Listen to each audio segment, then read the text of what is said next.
سلام و درود به مخاطبین عزیز. برای اینکه بخوایم یه کانال توی یوتیوب داشته باشیم قطعا به یه جیمیل فعال داریم. بعد وارد نرم افزار یوتیوب میشیم. از این قسمت که شکل آدمکه روی ایجاد کانال ضربه میزنیم. یه عکس پروفایل، این قسمت که زده تصویر عکس یا گرفتن عکس، یه عکس پروفایل، حالا عکس مناسب نه، حالا مثلا این انتخاب میکنیم. توی این قسمت یه نام و نام کاربری برای خودمون در نظر میگیریم، مینویسیم، ایجاد کانال رو میزنیم.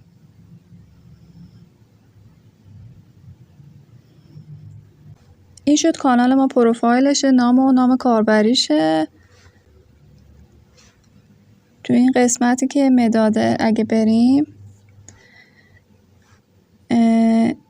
نام و نام کاربری، نشانی وبسایت یوتیوب ما این قسمت، شهر، یه توضیحاتی توی این قسمت در مورد توضیحات کلی در مورد کانال و فعالیت کانال رو توی این قسمت توضیح میدیم.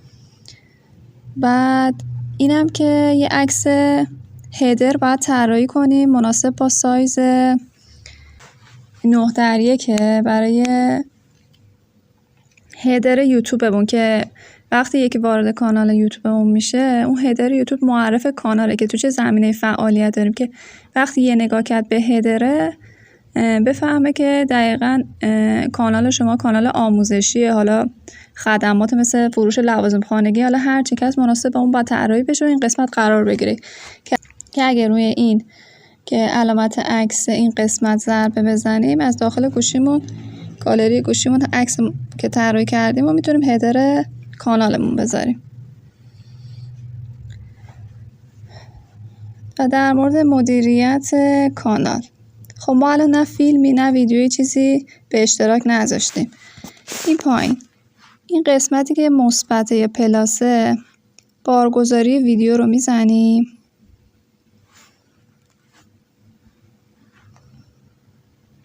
دسترسی بهش میدیم. خب فیلمایی که زیر 1 دقیقه باشه بهش میگن شورت ویدیو.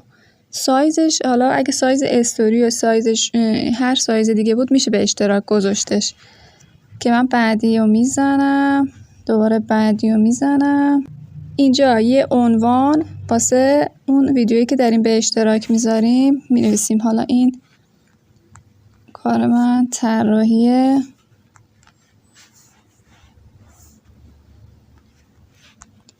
بنر کنسرت، بارگذاری ویدیو رو میزنیم.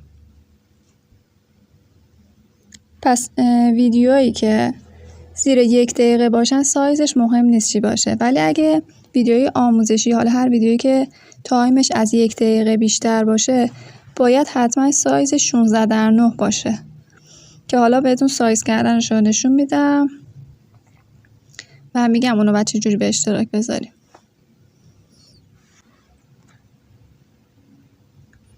حالا تا اون ویدیو کوتاه بارگذاری بشه سرعت یکم پایینه. یک بار دیگه بارگذاری ویدیو رو میزنم.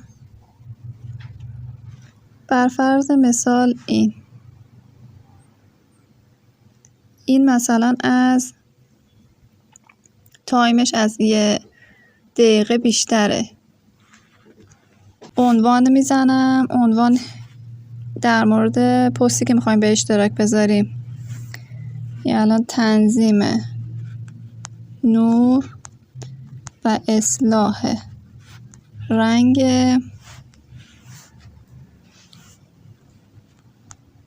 تصویر.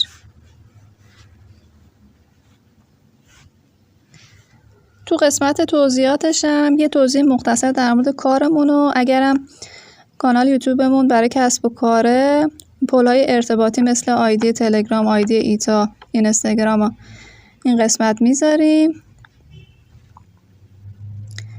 تو قسمت تو افزودن توضیحات مینویسیم. بعد این کنج یه دونه نماد اضافه کردن تصویره که میگن تصویر شاخص. این برای اینکه اگه مثلا فیلم آموزشی در این به اشتراک میذاریم قطعا به یک تامنیل یا همون کاور احتیاج داره که معرف اون آموزشه. اگه عقب طراحیش کردیم اونو بعد 9:16 باشه که از این قسمت میتونیم اون عکس هم انتخابش کنیم. بعد بعدی رو میزنیم، گزینه بعدی رو میزنیم، منتظر میشیم تا ویدیومون آپلود بشه.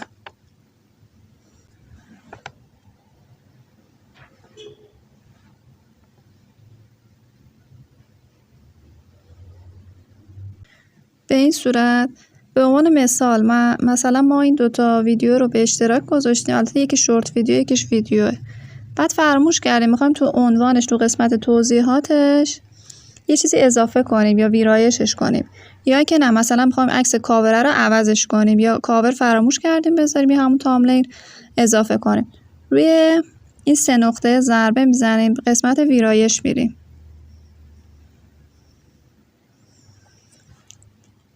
اینجا دوباره مثلا میتونیم توضیحات فراموش کردیم اینجا یه چیزی بنویسیم یا عنوانش رو مثلا میخوام کامل تر کنم. عکس هم که گفتم از اینجا انتخاب میکنیم.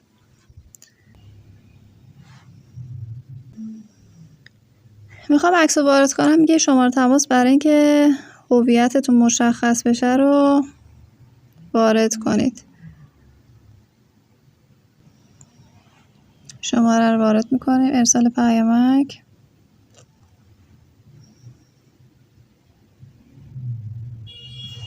بعد که تایید شد اون وقت میتونیم عکس کاور یا شاخصمون رو بذاریم. به عنوان مثال این کاورش انتخاب کردم، تمام رو میزنم، ذخیره کردنم میزنم. خب ویدیومو تغییرات که روش اعمال شد به روز ثانی انجام شد و به روز ثانی شد.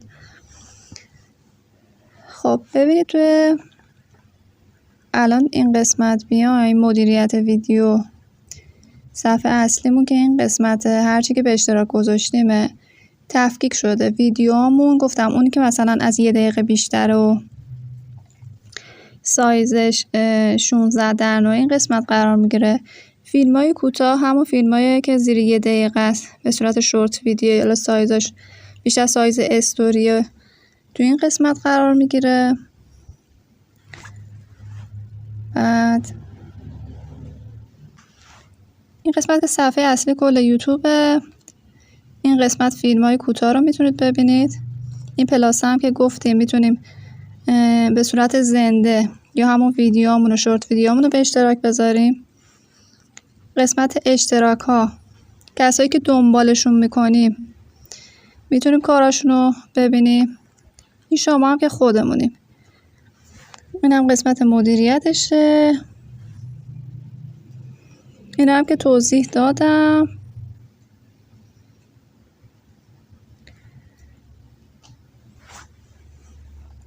بعد اگه توی قسمت اینکه نماد عکس زنگوله است برید، اگه کسایی که دنبال میکنیم زنگوله رو روشن کنیم هر اعلانی که داشته باشن، یعنی هر وقت پست به اشتراک بذارن تو قسمت اعلانا براتون ظاهر میشه، یا اینکه کامنت و نظری زیر ویدیوتون براتون بذارن مردم، تو این قسمت میتونید مشاهده کنید. این ذره‌بین هم که میتونید دنبال هر چی که هستین، آموزش، حالا به عنوان مثال آموزش آشپزی هستین، هر چی هستین تو این کادر میتونید جستجو کنید، پیدا کنید. توی قسمت کلی بریم فارسی زده دیگه، متوجه میشید اینا رو بخونید یکی یکی. حسابم برین، اگه چند تا حساب داشته باشین، مثلا 2 تا کانال داشته باشین، اینجا میتونید تعویض کنید، سویچ کنید روی یکی کانالتون، مدیریت کنید. این هم که زده صرفه‌جویی در مصرف داده ها که اینا باید فعال باشه. اولویت های کیفیت ویدیو هم رو صرفه‌جویی داده هاست. اگه خواستین کیفیت تصویر بالاتر باشه اونو فعالش میکنید دیگه. این دست خودتونه چجور تنظیمش کنید. قسمت بارگیری ها هم هرچی میخواین دانلود کنید با چه کیفیتی باشه تو حافظه داخلیتون بخواین ذخیره بشه، اینا رو اینجا تنظیم میکنید. تو کارت حافظتون مثلا اگه بخواید دانلود کنید تو خود دستگاه گوشی نباشه، این باید فعال باشه. یه چیز خاصی نداره که بخوام پیچیده‌اش کنم، مشخصه به زبان فارسیه و زیادم کاری با اینا نداریم. برای اینکه بخوام ویدیویی که توی یوتیوب به اشتراک میذاریم، گفتم ویدیویی که تایمش طولانی تره، بیشتر از 1 دقیقه، وارد نرم افزاره بخوایم سایزش کنیم، باید حتما گفتم محدودیت داره، 16:9 باشه. باید حتما 16:9 باشه. اینشات یا با هر نرم افزاری که دیگه که میشه ویدیو رو سایز کرد، حالا به نظر من ساده ترینش اینشاته. وا میکنیم تو قسمت ویدیو مورد نظرمون رو انتخاب میکنیم، مثلا این از قسمت بوم. ببینید اشتباه نکنید، من یه دفعه بین آموزش اشتباه گفتم. 9:16 سایز استوریه، یعنی عکس یا ویدیو اگه تو این سایز 9:16 باشه به صورت افقی، یعنی ارتفاعش بیشتره. ولی یوتیوب 16:9 باید باشه، عکس به صورت افقیه و اون یکی عمودی بود. اینجا سایزش میکنید، مثلا تصویر با کشیدن اهرم کل صفحه رو پر بکنه، تنظیمش میکنیم، تیکش رو میزنیم، بعد ذخیره سازی رو میزنیم، بعد توی یوتیوب به اشتراک میذاریم.